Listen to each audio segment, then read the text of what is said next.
कि अगर आपको गले में प्रॉब्लम है, खांसी आ रही है, गले में खिचखिच है, गले में दर्द हो रहा है, हल्का फुल्का फीवर जिसको वायरल बोलते हैं, अगर ऐसा भी है तो आप मुलेठी का क्वाथ ले सकते हैं, यानी मुलेठी का काढ़ा।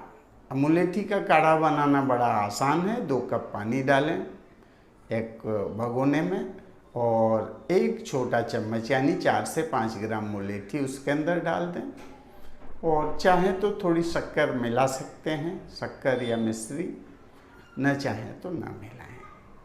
बस उबल जाए और जब आधा हो जाए तो उसको छान लें और चाय की तरह से सिप सिप करके पिएं सुबह शाम। आपको निश्चित रूप से लाभ मिलेगा। स्वाद के लिए इसमें आप दूध भी मिला सकते